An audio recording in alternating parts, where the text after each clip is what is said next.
வளர்கிற ஒரு இயக்கத்திற்கு, ஒரு இயக்கத்தின் பிள்ளைகளுக்கு அவர்கள் மீது அவசியமற்று, உங்களுக்கு தெரியும் நம்ம பிள்ளைகள் மீதெல்லாம் அவசியமற்று போடப்படுகிற வழக்குகளுக்கு அச்சுறுத்தி விரட்டணும்னு நினைப்பாங்க. சீமான் பின்னாடி இவ்வளவு இளைஞர்கள், இளைய பிள்ளைகள் போகிறார்களே, இப்ப நீங்க எதுக்கு என்னைய பொண்ணு என் மேல? நீங்க சரியான நிர்வாகிகள் ஆண் மக்களா இருந்தா அந்த எண்ணெயை யார் மேல போட்டுக்கணும்? மனச்சான்றுபடி சொல்லுங்க, யார் மேல போட்டுக்கணும்? என் மேல போட்டுக்கணும். ஏன்னா என் தம்பி கார்த்தியோ, துரைமுருகனோ, என் தம்பி விஷ்ணுவோ நான் பேசுறதான் பேசுறான். இசை மதிவான புதுசா ஒன்னும் பேசல. என் பிள்ளையும் நான் என்ன பேசணும்னா அதான் பேசுறான். நீ சரியான என் மேல எண்ணெய போட்டு நீ உட்கார என்னன்னு நீ கேட்க வேண்டியதானே? எனக்கு கேட்ட பலமுறை நீ என்கிட்ட கனடால வச்சு விசாரிச்சுட்ட, அமெரிக்கால வச்சு விசாரிச்சுட்ட, இங்கேயே வச்சு வச்சு விசாரிச்சுட்ட. நாங்கள் அழுத்தம் கொடுத்தால் நீங்கள் என்ன என்ன நினைப்பீங்க அப்படின்னு. நீங்க கொடுக்குற அழுத்தத்துக்கெல்லாம் பயப்படுற ஆள் மாதிரி இருக்கான்னு நான் கேட்டேன். நான் யார்கிட்ட? ராகிட்ட. நாங்க உங்களுக்கு அழுத்தம் கொடுத்தா என்ன செய்வேன்? நீங்க அழுத்தம் கொடுத்தா பயப்படுற ஆள் மாதிரி நான் தெரியறேனா உங்களுக்குன்னு கேட்டேன். இப்ப இல்ல, 12 வருஷத்துக்கு முன்னாடி. இப்ப நான் கொடுத்து பாருன்னு இருப்பேன். புரியுதா? புரியுதா?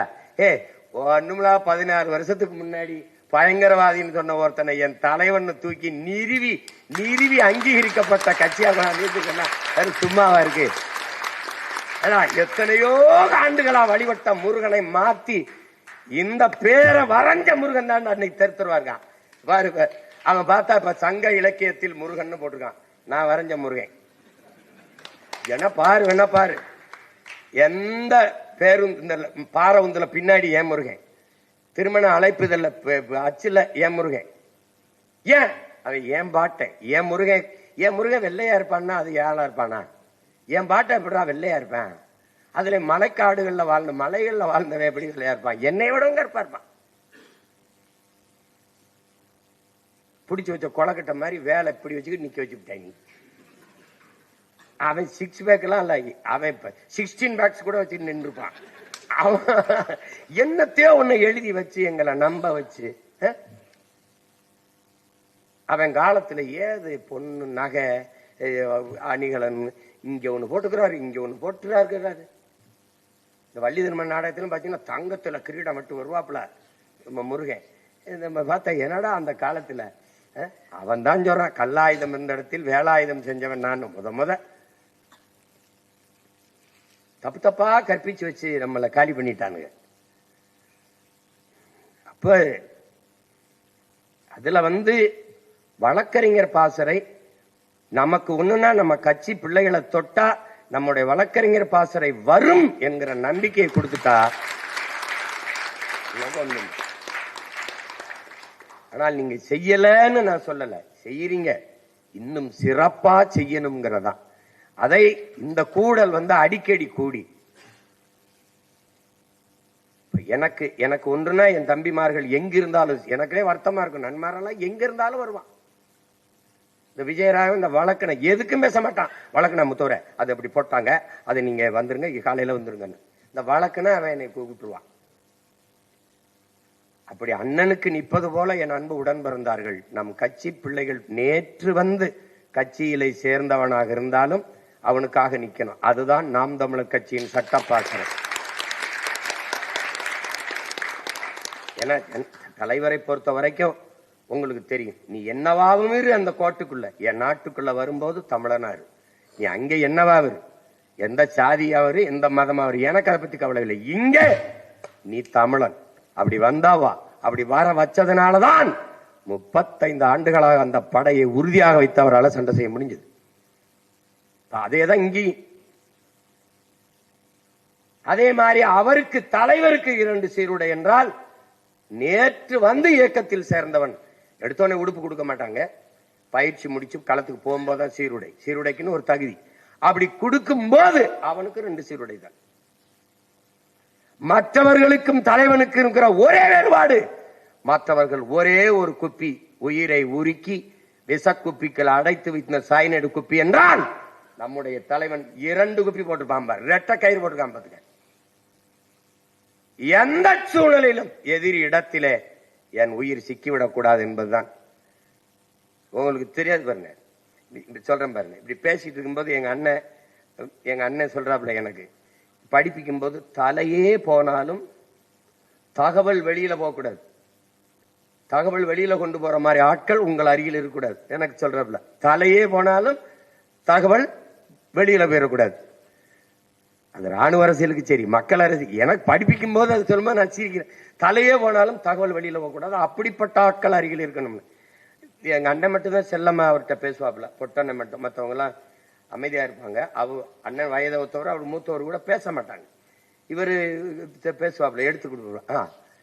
என்னட்டு சொல்ல கேட்க சொல்றாப்புல, தலையே போயிட்டா தகவல் எப்படி வெளியில போகும் அப்படின்னு கேட்க சொல்றாப்புல. அப்படி கேளு அப்படின்னு. தலையே போயிட்டா அப்புறம் எப்படி தகவல் வெளியில போகும் அப்படின்னு சொல்ல இவரு. அந்த தகவல் தான் வெளியில போக கூடாதுங்கிற. எப்படி தராரு பாருங்க.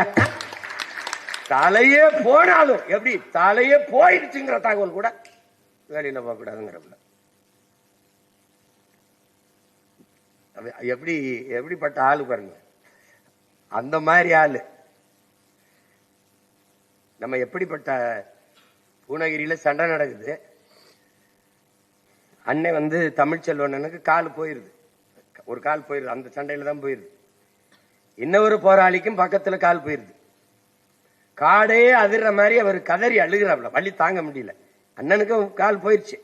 இந்த காலோட இழுத்துக்கிட்டு அந்த கதறிக்கிட்டு இருக்கிற தம்பி கிட்ட போறாப்ல.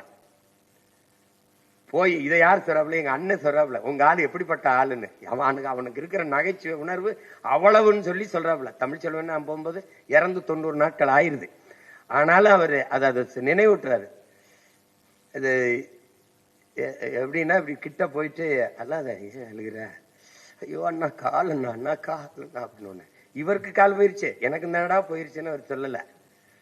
அல்லாத அங்க பாரு, அவனை பாரு, தலையே போயிருச்சு, அழுதுகிட்டா இருக்கேன் அப்படின்னு.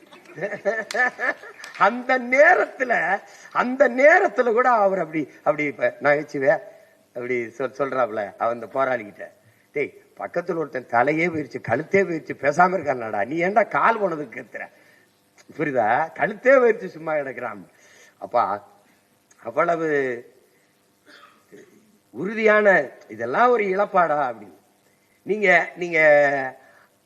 உங்களுக்கு தெரியும், அண்ணன் பால்ராஜ் எப்படிப்பட்ட வீரன் தெரியும் உங்களுக்கு. ஆணையரவை எப்படி அடிச்சு பிடிச்சாருன்னு உங்களுக்கு தெரியும். இழந்து விட்ட நிலத்தை மறுபடியும் சண்டையிட்டு எடுத்தது நம்ம தலைவர் தான். அதுல அண்ணன் தான் முதன்மை தளபதி. நீங்க இந்த தண்ணிக்குள்ள போறப்போ காட்சிகள் இருக்கு. அவரு இந்த கட்டை கால் தானே, இந்த கால் சகதிக்குள்ள மாட்டிக்கிடும். அந்த கட்டை காலை இப்படி எடுத்து வச்சு அவர் போறத வாக்கியில பேசிக்கிட்டே அவர் போறத பார்க்கும்போது ஒரு வெறி நமக்கு வரும் பாருங்க. காலு இல்ல, ஆனால் ஒரு காலும் அவனுக்கு அந்த வலி இல்ல, வருத்தம் இல்லை. ஏன்னா தாயக விடுதலைங்கிற ஒரு பெரும் கனவை அவன் தூக்கி நின்ட்டான். அந்த மாதிரி நமக்கு இதெல்லாம் ஒரு பிரச்சனை இல்லை. நமக்கு எந்த ஆதரவும் இல்லாத பிள்ளைகளுக்கு ஒரே ஒரு அரண் தான் நம்முடைய சட்ட பாதுகாப்பு அரண், நம்முடைய வழக்கறிஞர் பாசறை தான் நமக்கு இருக்கிற பாதுகாப்பு. அதுல அதை நீங்க இன்னும் என்னுடைய விருப்பம் இன்னும் பல மடங்கு, இப்ப நிறைய பேர் எல்லாரும் வந்துட்டீங்கன்னு நான் சொல்ல முடியாது, கொஞ்சம் பேர் வர முடியாம இருக்கலாம். இன்னும் நம்முடைய சட்ட பாசறையை இன்னும் நீங்க வலிமைப்படுத்தணும். இந்த தேர்தல் நேரத்தில் உங்களுக்கு அதுக்கு வாய்ப்பு குறைவு. அது முடிஞ்சு 26 தேர்தல் முடிஞ்சு 29க்குள்ள இன்னும் பல மடங்கு என்னுடைய அன்பு தம்பிகள் முதன்மை பொறுப்பில் இருக்கிற கொஞ்சம் பயணம் பண்ணுங்க. ஒவ்வொரு மாவட்டத்திலையும் போய் இளம் வழக்கறிஞர்கள், படித்திருக்கிறவர்கள், கூட படித்த உங்களோட இருக்கிறவர்கள், நம்ம உணர்வில் இருக்கிறவங்களை சேர்த்து செய்யலாம். அதுக்கப்புறம் இப்ப உங்களுக்குள்ள இருக்கிற தேர்தலுக்கு நீங்களே ஒரு முடிவு பண்ணி வச்சிருப்பீங்க. ஒரு வேட்பாளரை கொடுங்க. அதுக்கு அன்னை யார்கிட்ட பேசணும், யாருடைய ஆதரவை பெறணும்னு சொல்லுங்க. அதன் நான் செய்கிறேன். நீங்க எல்லாம் பேசி ஒற்றுமையானாலே நீங்க சொன்ன மாதிரி நம்மளே ஒருத்தரை பொறுப்புக்கு கொண்டு வந்துட முடியும். அது நமக்கு பாதுகாப்பாக தான் இருக்கும். அப்புறம் நீங்க ரொம்ப எளிதா செய்யக்கூடிய வேலை, ரொம்ப அரிதினும் அரிதா 1-2 இடங்கள்ல தான் பிழை நிகழ்ந்து இருக்குது. ஒரு தடவை பாராளுமன்றத்தில் உதகையில் நீலகிரியில் வேட்பாளர் போடுவதில் கையெழுத்து தவறிட்டது. இப்ப கடந்த முறை 21ல் ஒட்டப்பிடாரத்தில் 10 கையெழுத்து போடுற இடத்துல அந்த அதிகாரிகள் மேல பிள்ளை இருக்கு. எப்பவுமே அதிகாரிகள் இந்த இடத்துல சரி பார்க்கணும். 10 பிள்ளை இருக்குது, இந்த கையெழுத்து போடணும், நீங்கன்னு வாங்கணும். அது கூட அதுக்கு தானே அதிகாரி. அதை ஒரு குறையா காட்டி வேட்பாளரை நிராகரிக்கிறது என்பது பெருந்தவறு நடந்துச்சு. அதுல 115 பெண்ணுல 116 பெண் தான் போட்டிட்டு இருக்காங்க. ஏன்னா அவர் என்ன பண்ணிட்டாரு, மாற்று வேட்பாளர் கட்சியில ஒரு பெண் அப்படின்னா பெண் எந்த சமூகத்துக்கு கட்சி கொடுக்குதோ, பிரதிநிதித்துவம் கொடுத்து வாய்ப்பு கொடுக்குதோ, அதே சமூகத்தை சார்ந்த பெண் கொடுக்கணும். ஒரு ஆண் என்றால் மாற்று ஆண் தான். அந்த இடத்துல அவர் என்ன பண்ணிட்டாரு, ஒரு பெண்ணை கொடுத்து அதுக்கு மாற்றா ஒரு ஆண் நின்றுட்டாரு. அந்த பெண் நிராகரிக்கப்பட்டவன வழியே இல்லாம இவரை நிறுத்த வேண்டியதாயிட்டு. அந்த தவறுகள் இனி வரும் காலங்களில் நாம் தமிழர் கட்சிங்கிற ஒரு கட்சின்னு சொல்லக்கூடாது. இது ஒரு அரசியல் அடிமைப்பட்டு கிடக்கிற, உரிமை இழந்து உணர்விழந்து எல்லாம் இழந்து வீழ்ந்து கிடக்கிற ஒரு தேசியனத்தின் விடுதலைக்கான, அரசியல் விடுதலைக்கான ஒரு புரட்சிகர படை. அப்படிதான் சொல்லணும். நீங்க ஆயுதம் மிச்சம் வச்சதை அரசியலாய் வென்று முடிக்க வேண்டும் என்றால் எப்படி வென்று முடிக்கிறது? 35 ஆண்டு காலம் தலைவர் போராடி இருக்கிறார். நாம 15 ஆண்டு காலம் போராடிட்டு 16 ஆண்டுல கால் எடுத்து வைக்கிறோம். நம்மளும் ஒன்னும் குறைச்சு களத்துல நிக்கல. ஆனால் நாம வெல்ல முடியும். எப்படி? அவன் தான் சொன்ன ஆயுதத்தை கீழே வச்சுட்டு வா, நான் அரசியல் தீர்வை பெற்றுத்தாரேன்னு. இப்ப வச்சுட்டோம், நாங்க வந்துட்டோம், எங்களுக்கு அரசியல் தீர்வை பெற்றுத்தான்னு சண்டை போடணும். அதுக்கு குறைஞ்சபட்சம் இந்த நிலத்தில் வலிமையான அரசியலும் இந்த நிலத்தின் அதிகாரமும் நமக்கு கைவரப்பெறணும். அதான் இருக்கிற கடைசி வாய்ப்பு. அப்பதான் அந்த ஆயுதம் மிச்சம் வச்சதை நாம் அரசியலால வென்று முடிக்க முடியும். அதனால இம்முறை 234 பேருக்கும் நம் பிள்ளைகளுக்கு மிகுந்த கவனமாக ஒரு 2-3 வழக்கறிஞர்கள் இந்த சென்னை முழுக்க பார்த்துக் கொள்வார்கள். 2-3 வழக்கறிஞர்கள் இப்ப தம்பி ஆனந்த், விஜயராவன் இருக்காங்கன்னா அவங்க கோவை, ஈரோடு, அத ஈரோட்ல இருக்கிறவங்க அவங்க ஈரோட்ல தம்பி கார்த்திக் இருக்கா, இங்க என்ன மதுரைனா தம்பி தினேஷ், கார்த்திக், இந்த தம்பி திருமாறன், அங்க திருநெல்வேலினா ரூபேஷ். இந்த மாதிரி நாங்க பாத்துக்கிறோம். முன்கூட்டியே தயாரிச்சு வச்சுக்கணும். நம்மளுக்கு ஒரு பெருமை இருக்குது. இந்த கட்சியில நம்ம புதுசா நம்ம பிள்ளைகள் வந்தாலும் பேரம் பேசி ஒரு 10 லட்ச ரூபா தாரம் போயிரு, ஒரு 50 லட்ச ரூபா தாரம் போயிரு அப்படின்னு சில கட்சி எல்லாம் என் பங்காளி வடிவேல் சொல்ற நிற்கும் இடத்திலிருந்தே இன்னொரு கட்சிக்கு தாவுகிற இந்த ஆக்குக்கா கட்சியிலிருந்து இப்படி சொல்லுவார்ல, அந்த மாதிரி நம்ம பிள்ளைகள் இதுவரை செஞ்சதில்லை. இனி எந்த காலத்தில், ஏன்னா நாம் தலைவர் நமக்கு சொல்லிக் கொடுக்கிறது என்னன்னா, ஒரு படையின் வலிமை என்பது ஆள் பலத்திலேயோ ஆயுத பலத்திலேயோ கிடையாது. அந்த படையில் இருக்கிற வீரர்களின் உடல் வலிமையும் உள்ள உறுதியும் தான்.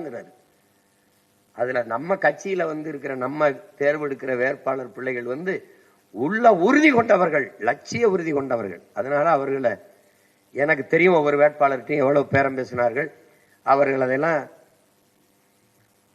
எங்க அண்ணன்ட்ட போய் பேசிக்கிறீங்க, நாங்க அதுக்கெல்லாம் நான் ஆள் இல்லை என்று பேசி போன பிள்ளைகள்லாம் இருக்கிறாங்க. அவர்கள் தவறு செய்ய மாட்டார்கள். நம் பிள்ளைகள் நாமும் தவறு செய்ய விட்டுறக்கூடாது. எப்படின்னா, என்னதான் மாற்று வேட்பாளர் வச்சிருந்தாலும் நம்ம சரி அதுல சரியானவரை தான் நிறுத்தியிருப்போம். அவரே களத்துக்கு போற மாதிரி எல்லா வேட்பு மனுகளும் ஏற்கப்பட்டதுங்கிறது தான் முதல் வெற்றி செய்தி. முதல்ல நமக்கு களத்துல அதுல நீங்க உங்களுக்கு அதிகம் என்ன சொல்ல வேண்டியதில்லை. சட்டம் படித்த பிள்ளைகள், உங்களுக்கு எல்லாம் தெரியும். அச்சம்ங்கிறது உங்களுக்கு வர வேண்டியதில்லை. இவர் இந்த தொகுதியில போட்டியிடுறார், அதிமுக அவர் நிக்கிறார், திமுக இவர் நிக்கிறார், எவர் நிக்கிறார் இல்ல, நாங்க அந்த தொகுதியில நிக்கிறோம். அதான் அங்க முதன்மையானது. எந்த கூட்டணியை பார்த்தும் எந்த கட்சியை பார்த்தும் நமக்கு பயம் இல்ல. நம்மளை பார்த்துதான் இங்க எல்லாருக்கும் அவங்க எல்லாருக்கும் பயம் இருக்குது. அதனால அது பிரச்சனை கிடையாது. அப்போ அந்த பணி இந்த தேர்தலில் நீங்க சாதாரணமா செய்து முடிப்பீங்க. இதுவரைக்கும் அந்த 1-2 இடங்களில் பிழை நிகழ்ந்திருக்கு. அந்த பிழையும் இந்த தேர்தலில் நிகழாமல் பார்த்து கொள்ள வேண்டியது உங்களுடைய பொறுப்பு. அவ்வளவுதான். அதுக்கப்புறம் வழக்கறிஞர்களுக்கு உள்ள நடக்கிற தேர்தலுக்கு நாம எல்லாரும் எப்ப நடக்குதுன்னு தெரியல. இதையே ஒரு கலந்தாய்வா வச்சு கூட நீங்க உங்களுக்குள்ள கலந்து பேசி அது ஒருங்கிணைந்து செயல்படுங்க. அது அடுத்து.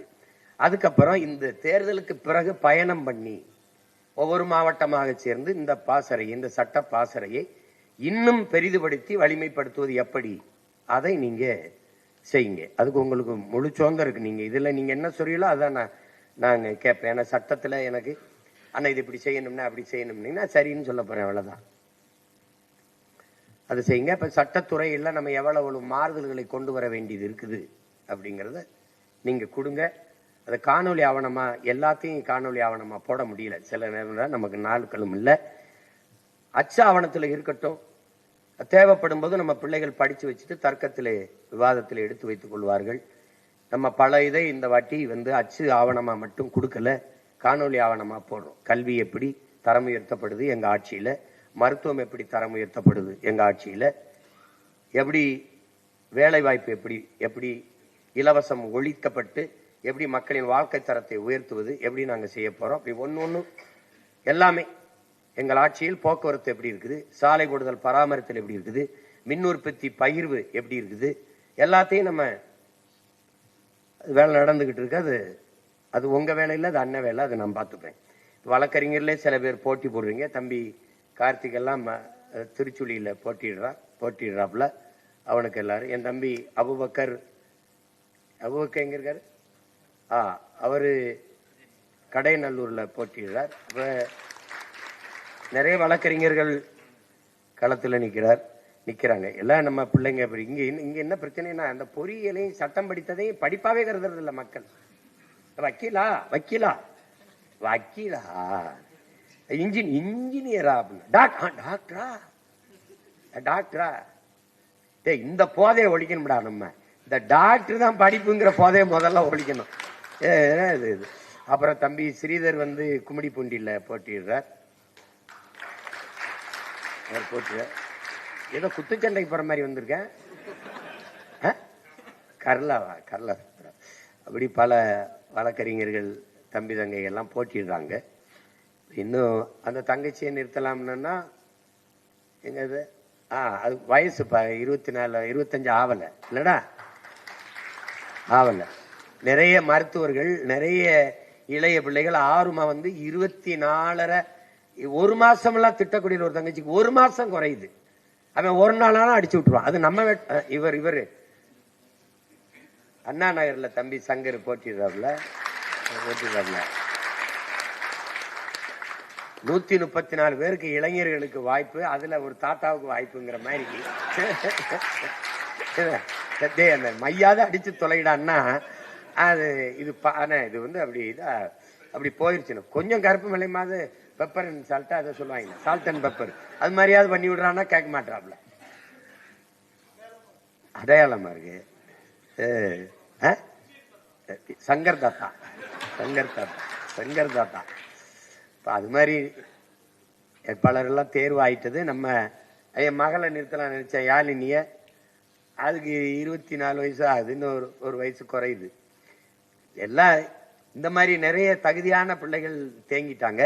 அவங்க 29க்கு தகுதியா வந்துருவாங்கன்னு நினைக்கிறோம். நம்ம நிறைய நம்ம சொல்றதுல இல்ல, பெண்களுக்கான சம வாய்ப்பை முறையும் கொடுக்கிறோம். நிராகரிக்கப்பட்ட தமிழ் சமூகங்களுக்கு வாய்ப்பு கொடுக்கிறோம். பன்னெடுங்காலமா இந்திய திராவிட அரசியலால புறக்கணிக்கப்பட்ட தமிழ் சமூகம் இருக்கு, உங்களுக்கு தெரியும் எதுன்னு. அந்த சமூகங்களை எல்லாம் அரசியல் எப்படி சொல்றது, ஒரு சின்ன அங்கீகாரம் கூட தரல. அந்த மக்களின் வாக்கை மட்டும் பறிச்சுக்கிட்டு இவங்க அப்படி நம்ம செய்யல. நம்ம கிட்ட சாதியோ மதத்தையோ பார்த்துட்டா முடிஞ்சிடும், கதை முடிஞ்சிடும். அதனாலதான் நம்ம சொல்லிடுறோம், நீங்க சாதி பார்த்து போட்ட ஓட்டு எதையும் ஜாதிக்கல, அப்படி மதம் பார்த்து போட்ட ஓட்டு எதையும் மாத்தல, அதனால கொஞ்சம் மனச மாத்தி நல்ல மனுஷன் பார்த்து போடுங்க ஓட்ட, கொஞ்சம் மாத்துங்க நாட்டை அப்படின்னு நம்ம இந்த மாதிரி நிறைய பாடல்களை இட்டுக்கட்டி வச்சிருக்கோம். நான் சொல்லுவேன்ல, சிவநாட்டத்தை பார்த்திருக்க நீ சீமா நாட்டத்தை பார்க்கலன்னு செதறிடுவான். எல்லாருக்கும் வேண்டுகள்னா இந்த தொடக்க நாள்ல பேசுற மாதிரி கடைசி நாள் வரைக்கும் என் தொண்டை ஒத்துழைச்சிடணும். அதுதான் இங்க இருக்க பிரச்சனை. அது பாட்டுக்கு தொண்டை கட்டி புண்ணாகி போன பிறகு அண்ணா ஒரு பாட்டும்பா கூட்டத்துல, அதுதான் பெரிய பாடா இருக்கும். ரொம்ப அருமையா இருக்கும். இந்த தேர்தல்கெல்லாம் உங்களுக்கு எல்லாம் வேலை செய்ய ரொம்ப உற்சாகமா இருக்கும். நம்பிக்கையோட இருங்க. 10 லட்சம் கோடி கடனில நாடு, இதுல இலவசம் வேற பெருவக்க கேடு, பார்க்க சகிக்கால சனம்படும் பாடு, இத வளர்ச்சின்னு வாயிலிய போடுறான் போடு. என்னம்மா தேவி சக்கம்மா, நாடு நாசமா போகுத நியாயம்மா, கண்ணை தோறந்த வாரம்மா, எங்க கவலைய கொஞ்சம் நீதீரம்மா. என்னம்மா தேவி சக்கம்மா, நாடு நாசமா போகுத நியாயம்மா. பாதுகாப்புன்னு எதுவுமே இல்ல, பச்சை புள்ளைக்கும் பாலியல் தொல்ல, நாட்டுல நாளும் கொலை கொல்ல, இந்த கொடுமைய எங்கதான் போய் சொல்ல. என்னம்மா தேவி சக்கம்மா, நாடு நாசமா போகுத நியாயம்மா. நீங்க பாருங்க, மொத்தம் நான் பரப்புரையே கிடையாது, பாட்டுத்தான், பூரா பாட்டுத்தான், பூரா பாட்டுத்தான். ஊழல் லஞ்சத்தில ஊறி கிடக்குறான், உண்மை நேர்மையின்னா என்னன்னு கேட்கிறான். அட ஓட்டுக்கு காசை வாரி இறக்கிறான், உழைக்கும் மக்களைத்தான் வயிற்றுல அடிக்கிறான். என்னம்மா தேவி சக்கம்மா, வச்சு வெளுத்து விட்டுருவோம், பேசாம இருங்க. எதை பத்தியும் கொல்லப்படாத, எதை பத்தியும் கொல்லப்படாத. இது ஆட்டமே நம்ம கையில தான் இருக்க போகுது. என்னடா நீங்க படம் காட்டுறீங்க, நாங்க எங்க படத்தை பாருங்கடான்னு காட்டுறோம்.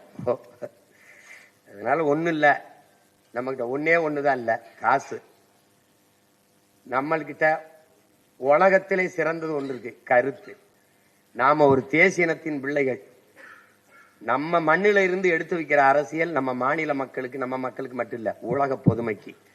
தண்ணி இல்ல பூமிக்கு இல்லைன்னு சொல்றது உலக பொதுமைக்கு. காற்று கரித்துகள் ஆயிடுச்சு, கந்தக தூசாயிருச்சுங்கிற உலக பொதுமைக்குத்தான். புவி வெப்பமாகுது, தடுக்கணும், பருவநிலை மாறுதுங்கிறது உலக பொதுமைக்குத்தான். அப்படி உலக பொதுமைக்கு அரசியலை தமிழர்களால் மட்டும்தான் முன்னெடுக்க முடியும். ஏன்னா இவன் மட்டும்தான் யாதும் ஊரே யாவரும் கேளீர் என்றவன், பிறப்பு ஒக்கும் எல்லா உயிர்க்கும் என்றவன். நமது முன்னவர்கள் வள்ளுவன், கபிலன், கம்பன், இளங்கோ எல்லாம் உலகு உலகு உலகு என்று உலகம் தழுவி நேசித்த குடி தமிழ் குடி மட்டும்தான். அதனால எதை பத்தி யோசிக்காம களத்துக்கு போங்க, களத்துல நிக்கிறவர்களோட நில்லுங்க, ஒற்றுமையா இருங்க. நம்மளுடைய கோட்பாடு உடலினை உறுதி செய், அறிவை விரிவாக்கு, கொள்கை வகுத்தினில் கூடி செயல் செய்ய பழகு, நாம் தமிழர். இதுதான் நம்முடைய கோட்பாடு. அதை மனசுல வச்சுக்கிடுங்க. சட்டம் படித்த சட்ட பாதுகாப்பு ஒண்ணுதான் வளர்கிற ஒரு அரசியல் இயக்கத்திற்கு பாதுகாப்பு. அந்த பாதுகாப்பு என்றைக்கும் இருக்கிறது என்று நம் தம்பி தங்கைகளுக்கு நீங்கள் உறுதியை கொடுத்து கொண்டே இருங்க. உனக்கு ஒன்றென்றால் நாம் தமிழர் கட்சியின் சட்ட பிரிவு உன் பக்கத்துல நிக்கும் அப்படின்ட்டீங்கன்னா அதை எதுக்காச்சப்பட மாட்டோம். நம்ம கொலை செய்ய போகல, கொள்ளையடிக்க போகல, வளர்த்து திருட போகல. மக்களின் பிரச்சனைக்கு தீர்வு கேட்டு போராடதான் நம்ம பிள்ளைகள் போவாங்க. அதனால நீங்க தொடர்ந்து செய்யுங்க. நமக்கான காலம் உங்களுக்கு தெரியும். உணர்ச்சி பாவலர் காசி ஆனந்தன் அவர்கள் எழுதியதிலே தந்தை செல்வா அவர்களை காலம் உருவாக்கிய தலைவன் தந்தை செல்வா அவர்கள், காலத்தை உருவாக்கிய தலைவன் நம் உயிர் தலைவன் மேதகு பிரபாகரன் அவர்கள். நாம் காலம் வரும் என்று காத்திருக்கவில்லை, நமக்கான காலத்தை உருவாக்கி கொண்டிருக்கிறோம். அந்த காலம் 2026 தொடங்குகிறது. அதனால்தான் 2026 படைப்போம் புதிய அரசியல் வரலாறு என்ற முழக்கத்தை முன்வைக்கிறோம். இப்ப உங்களுக்கு முன்னாடி இருக்கிற ஒரே பணி மாநாடு. தமிழர் இனத்தினுடைய ஒரு பெரிய எழுச்சி இதுல காட்டணும். அடிபட்ட புலியும் அடிமைப்பட்ட இனமும் எழுச்சி கொண்டால் எவனும் எதிர் நிற்க முடியாதுங்கிறார் ஐயா இறையன்பு. நாம் அடிபட்ட இனமும் அடிமைப்பட்ட இனம் மட்டுமல்ல, அடிபட்ட புலியும் கூட. அப்ப நாம் எழுச்சி வரும்போது எவ்வளவு பெரிய எழுச்சி என்பதை காட்டணும். சாதிக்கு கூடிவிட்டான், மதத்திற்கு கூடிவிட்டான், சாமிக்கு கூடிவிட்டான், கட்சிகளுக்கு கூடிவிட்டான். ஆனால் தான் பிறந்த இனத்திற்கென்று தமிழன் இப்படி கூடுவான், மான உணர்வோடும் இன உணர்வோடும் கூடுவான் என்பதை காட்டணும். வழக்கறிஞர் என்றால் உங்களோடு படித்தவர்கள், பணி செய்கிறவர்கள் வேற அரசியல் கட்சியில் இருந்தாலும், நம் அரசியல் கட்சியில் ஈடுபாடு இல்லாதவர்கள் இருந்தாலும் ஒரு முறை வா, ஒரு விழாவாக கருதி வா, ஒரு சுற்றுலாவாக கருதி வா என்று அழைத்து வாருங்கள். நீங்கள் மட்டும் வருவதை தவிருங்கள். குடும்பத்தில் அம்மா, அப்பா, தம்பி, தங்கைகள், உடன் பிறந்தவர்கள், பொண்ணு கொடுத்தவர்கள், பொண்ணு எடுத்தவர்கள், நம் பரம்பரையே வர வேண்டும் என்று. ஏன் வறுமையில் இருக்கிற ஒரு வீட்டை ஒரே ஒரு மகன் உழைத்து வறுமையை போக்க முடியாது. வீட்டில் இருக்க ஒவ்வொரு மகனும் உழைக்கணும். அடிமைப்பட்ட நாட்டை இனத்தை விடுவிக்க ஒரே ஒரு மகன் போராடி விடுவிக்க முடியாது.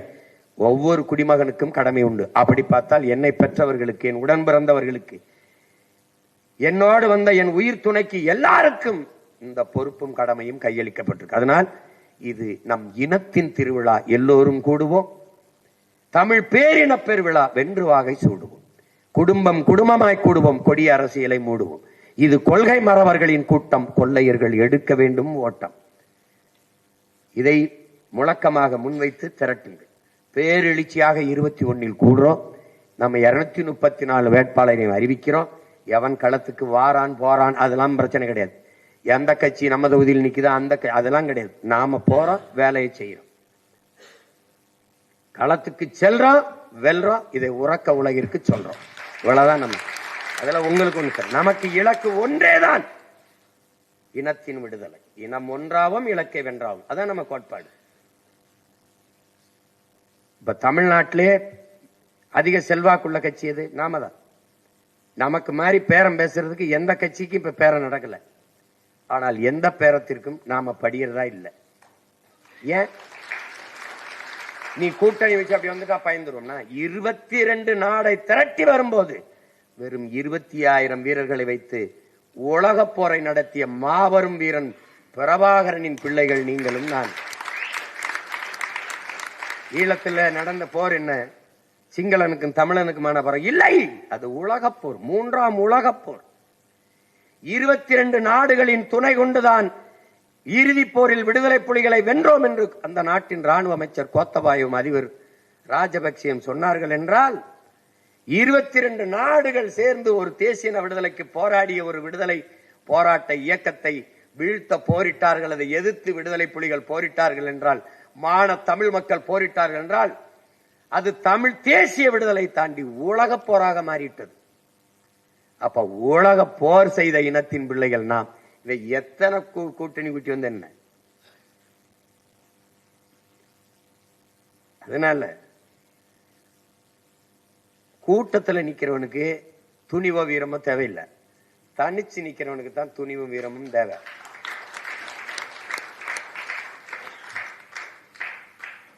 என் பிள்ளைகளுக்கு ஒண்ணு சொல்லுவேன், எத்தனாயிரம் பேரையும் எதிர்த்து நில்லு, ஆனா எவனையும் எதிர்பார்த்து நின்றாத. நீ உன்னைதான் நம்பி நிக்கணும். சண்டைக்கு அவர் வருவாரு, அவரை கூட்டிட்டு போயிடுப்பேன். சண்டைக்கு நம்ம தான் போகணும். ஏன்னா நீங்க போய் இறங்கி மேடையில இருந்து அவனை அடிக்க போறிய அப்படின்னு. என் பழக்கம் அப்படித்தான். ஆள் வச்சு அடிக்கிறது கிடையாது. நம்மளே அடிச்சிருவோம். ஏய் வாடா, நீ அண்ணன் பேசுறதானே பாக்குற, பேசுறதானே பாக்குற. எனக்கு பேசணும் 2 வருஷம் கழிச்சு அப்புறம் தான் பேச்சு வருது. இப்படி பேசணும்னு எந்த ஆசிரியர் எனக்கு ஆசிரியரும் எனக்கு கத்துக் கொடுக்கல. ஆனா எப்படி சண்டை போடணும்னு 5 வயசுல சிலம்பு கம்பெடுத்து அனுப்பினான். அதுக்கப்புறம் 10, 11 நானே கராத்தே வகுப்புல போய் சேர்ந்துட்டேன். அப்ப இருந்து சண்டை எப்படி போடுறதுன்னு கத்திருக்கேன். பேசுறது எப்படி நேரம் கத்துக் கொடுக்கல. அதுவா நம்ம பேசுறோம். அப்ப பேசுறதா நீங்க கேட்கிற, சண்டை எப்படி போடுறேன்னு பாக்கல இல்ல. அதான் அவனை அடிக்க ஒன்னா அவன் பிடிச்சுக்கிறான். விடுறா, ஒரு தடவை அடிச்சு காட்டுறனாலும் கேட்க மாட்டான். அனுமதிக்க கூடாது. இந்த மேடையில கல்லெடு தெரிஞ்சவன அப்படி ஓடி போயிடுறது, சிலம்புறது. போடா போடா, லட்சம் துப்பாக்கி ஊடகத்துக்கு போய் தலைவனை சந்திச்சுட்டு வந்த ஒருத்தனுக்கு இதெல்லாம் ஒரு பயம் அச்சுறுத்தி இதெல்லாம் ஒண்ணு. போடா, உலகத்துலதான் தயவு செய்து இன்னொரு வழக்கு போட்டு கொஞ்சம் உள்ள வைங்களே பார்ப்போம். இப்படி கெஞ்சின வேணா சொல்லு, ப்ளீஸ் அரெஸ்ட் மீ, யாரையாவது சொல்லு பார்ப்போம். அது செய்ய மாட்டேன்.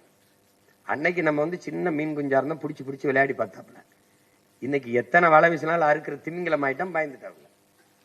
போட்டா உள்ள போய் நல்லா படிச்சு, இங்கே அழைப்பு தொல்லை இருக்கு, படிக்க நேரம்ல தூங்கு, நல்லா தூங்கிட்டு நல்லா உடற்பயிற்சி செஞ்சு நல்லா படிச்சுட்டு மண்டை முழுக்க ஏத்திக்கிட்டு கொண்டே வருவேன். கேள்வியா கேட்கிறானுங்க, அப்படி போட்டு கொண்டு வருவோம். அது தெரியும். அதுக்கப்புறம் அவனை உள்ள வச்சானாங்க, இவ்வளவு வழக்கறிஞர் படையும் மொத்தமா கோர்ட் வாசல் நின்னீங்கன்னா கதை முடிஞ்சிடும். அதனால தைரியமா இருங்க, நமக்கு நம்பிக்கையோடு இருங்க. அதான் ரொம்ப முக்கியம். உங்களுக்கு அண்ணன் என்ன, நீங்க படிச்ச பிள்ளைகள், உங்களுக்கு அதிகம் சொல்ல வேண்டியதில்லை. உங்களுக்கு நம்ம என்ன நோக்கத்துக்கு பயணிக்கிறோம் தெரியும், உங்களுக்கு பாதை சரியா இருக்கு தெரியும், பயணம் தெளிவா இருக்கு தெரியும். கொஞ்சம் பயண தூரம் அதிகமா இருக்கு, அவ்வளவுதான். அது இவ்வளவு கடந்துட்டோம். நம்ம ஊர்ல சொல்ல கடலையே கடந்துட்டோம், கரைதானடா இருக்கு அப்படின்னு. இப்ப கடலே கடந்துட்டோம், கரைதான். 26 தாண்டி அடுத்த பாய்ச்சலுக்கு போறதுக்கு இடையில எவனுமே நம்ம கூட இருக்க மாட்டான். நீ எழுதி வச்சுக்க, எவனும் இருக்க மாட்டான். அதனால நம்பிக்கையோட நாம தேர்வு செய்திருக்க வேட்பாளர்கள் எல்லாம் சும்மா கோடிட்ட இடத்தை நிரப்பல, ரொம்ப ஆய்வு செய்து, ரொம்ப உறுதித்தன்மையை பார்த்து, அவங்க கல்வி தகுதி பார்த்து, அவங்களுடைய அரசியல் புரிதலை பார்த்து தான் தேர்வு பண்ணியிருக்கு. அதிலே ரொம்ப நல்ல தகுதியான பிள்ளைகளுக்கு வாய்ப்பு கொடுக்க முடியாம போயிட்டு, ஒன்று வயது குறைவு, சில இந்த மாதிரியான சிக்கல்கள் வருது. அது எல்லாம் சரி பண்ணி அப்படிதான் பண்ணியிருக்கு. ஒரு அரசியல் கட்சி சமூக நீதி அடிப்படையில் கட்சி கட்டமைப்பையும் சரி, வேட்பாளர் தேர்வையும் சரி சமூக நீதி அடிப்படையில் செஞ்சிருக்கு அப்படின்னா அது இந்திய துணைக்கண்டத்திலேயே நாம் தமிழர் கட்சியாக தான் இருக்கும். நீ ஒண்ணுமே செய்ய முடியாது. என்ன நீ பறையருக்கு இந்த தேர்தலில் ஆதி தமிழ்குடி பறையருக்கு சீட்டுன்னு வச்சுக்கோ, தங்கச்சிக்கு இடம்னு வச்சுக்க, படையாச்சி மாவட்ட தலைமையில் இருப்பான்.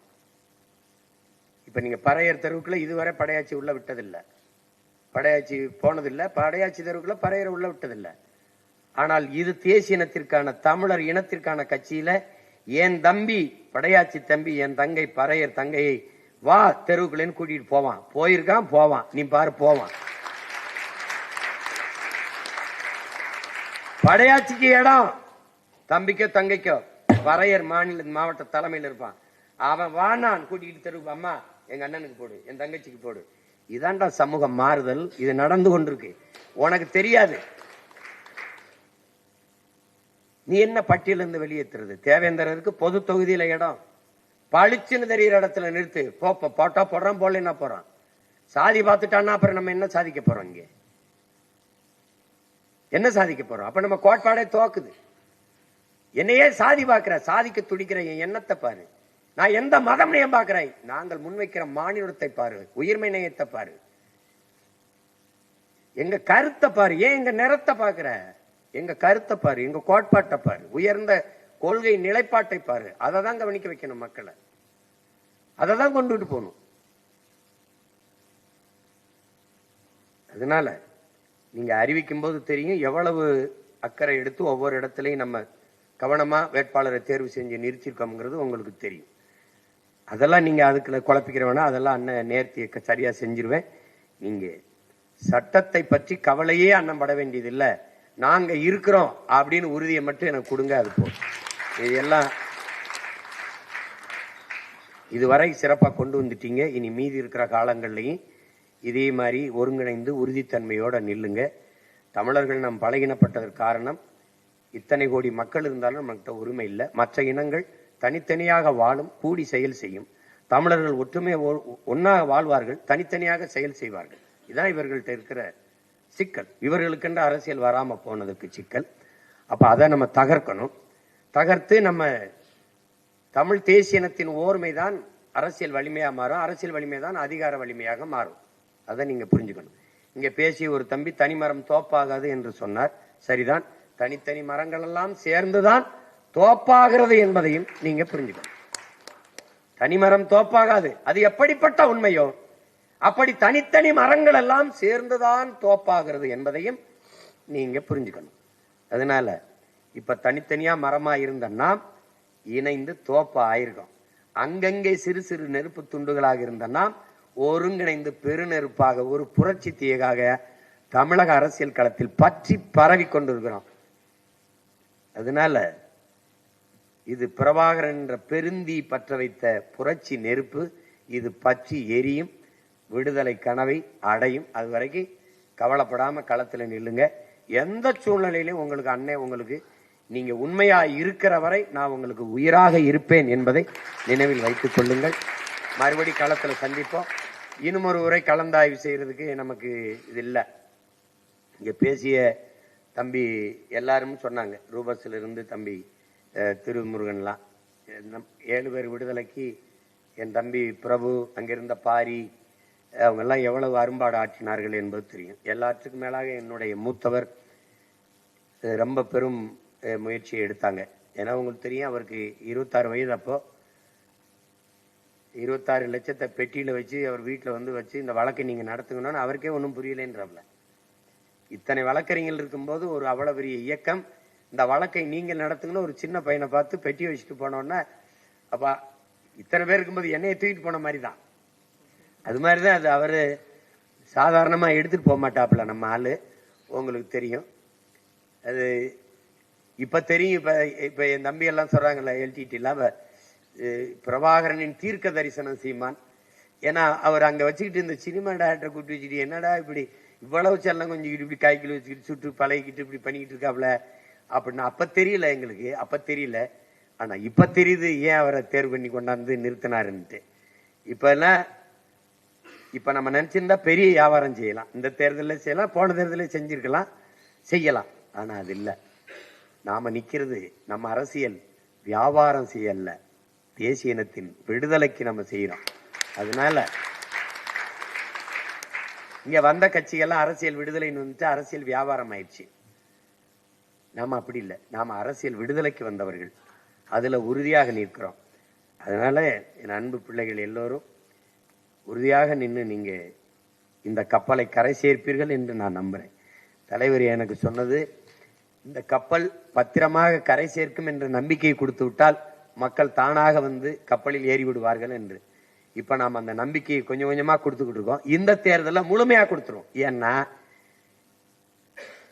எல்லாருக்கும் தெரியுது இவனுக்கு பேரம் பேசிட்டு இருக்காங்க, ஆனா அவன் போக மாட்டான்னு தெரியுது. அதுதான் வெகுவான மக்கள் நம் மீது ஈர்ப்பு கொண்டு நம்மை நேசிக்க தொடங்குவார்கள். இவங்களுக்கு பணமோ பதவியோ ஒரு பொருட்டல்ல, நாடும் நாட்டு மக்களின் நலனும் தான் முக்கியமா இருக்குது. அதனால இந்த பிள்ளைகள் நீங்கள் செய்ய வேண்டியது இந்த மாநாட்டை பேரெழுச்சியாக நடத்தி காட்டணும். நாம நடத்துற மாநாட்டை பார்க்கும்போது, மற்ற கட்சிகள் மாநாட்டை பார்க்கும்போது, மாநாட்டையே இவ்வளவு அமைதியா, இவ்வளவு ஒழுக்கமா, இவ்வளவு நேர்த்தியா நடத்துறாங்களே, அப்ப நாட்டை கொடுத்தால் எப்படி நடத்துவார்கள் என்ற நம்பிக்கையை நம்ம மக்களுக்கு கொடுக்கணும். அதான் இங்க முதன்மையானது. இந்திய பெருநாட்டில் எந்த ஒரு அரசியல் கட்சி கூட்டத்திற்கும் காவல்துறைகள் முன்னாடி இருக்கை போட்டு அமைதியாக உட்கார்ந்திருந்தது இந்திய அரசியல் வரலாற்றில் எந்த கட்சியில் இருக்காது. நம்ம கட்சிக்கு மட்டும்தான் அமைதியா உட்கார்ந்து. அதேதான் இந்த மாநாட்டிலையும் நடக்க போகுது. சிறப்பாக நாம் செய்வோம். நீங்க உறுதியா நில்லுங்க. தலைவர் சொன்னதுதான், வரலாறு நமக்கு வழிகாட்டுகிறது, சத்தியம் நமக்கு சான்றாக இருக்கிறது. உறுதியாக நாம் வெல்லுவோம். இதை உறக்க உலகிற்கு சொல்லுவோம். தமிழ் தாய் வாழ்க, தலைவர் பிரபாகரன் வாழ்க. உங்கள் அனைவருக்கும் என்னுடைய அன்பும் வணக்கமும். நன்றி. நாம் தமிழர்.